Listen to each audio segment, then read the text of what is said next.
slow ride, just hugging those mountains as we came in, and then we made that wide turn and just quick landing, and we're all glad to be here and anxious to get on our way.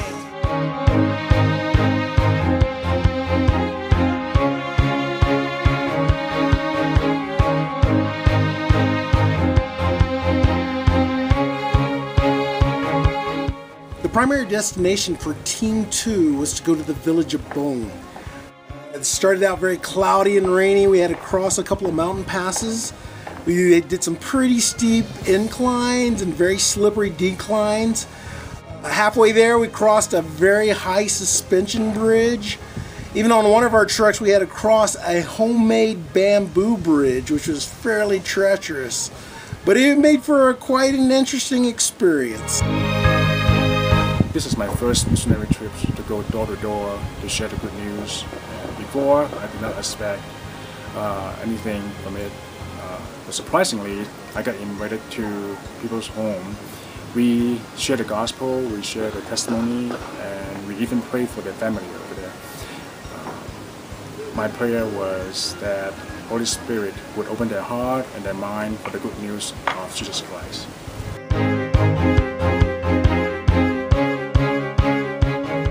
Day 7 in the mountains.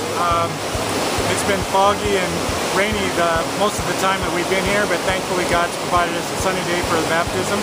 Pastor Tashi has invited me to participate with him in the baptism. We are expecting about 12 to 13 people to baptize. Really looking forward to the baptism, a little bit nervous about how cold the water is supposed to be, but by God's grace I think it's going to be a great day.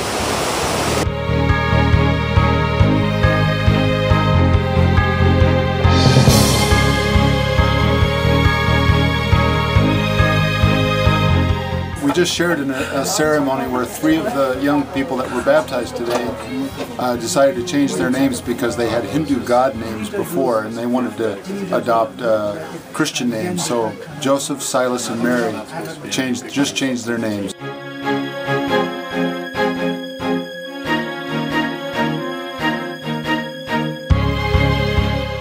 So here we are in Bone Church. We just got dedications for all the children, and we also pray for the little ones who are sick as well. And then, as you can see, we got whole lots of garlands here, and we felt the love. They greeted us and welcomed us and gave us a farewell flowers.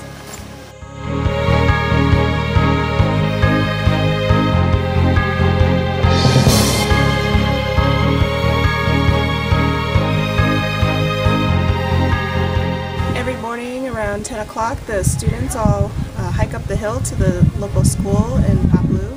It's a K through 8 school, and in the morning, first thing they do is they line up by class and they have a salute to their school and country flag. They say they sing their anthem, and then they do some morning exercises.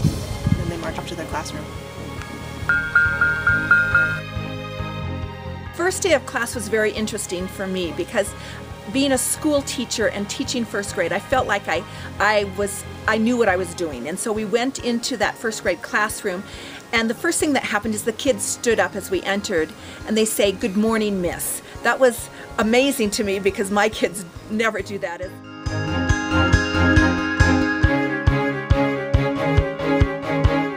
So the closing ceremony, it was really special. We were so grateful to them for letting us come in, and they shared with us some dancing, and they shared the vice principal dance, and there was some speeches given, and the students at the end gave us scarves and garlands, and they gave us flowers that they had handpicked, and they were marigolds and chrysanthemums. It was really awesome. So Monday was a holiday, and we were able to go with one of the Sherpa teachers up to her village and meet her family.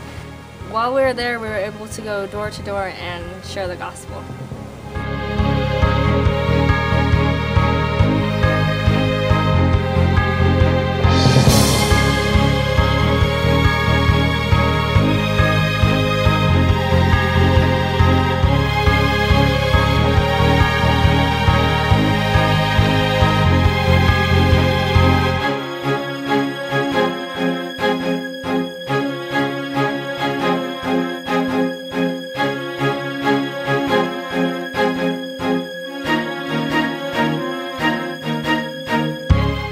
We just returned from a Buddhist monastery here in Paplu.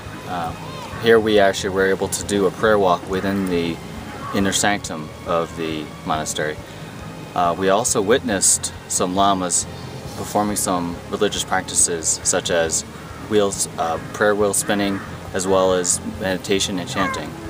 And then I was also able to go inside the home of a lama and share the good news with him.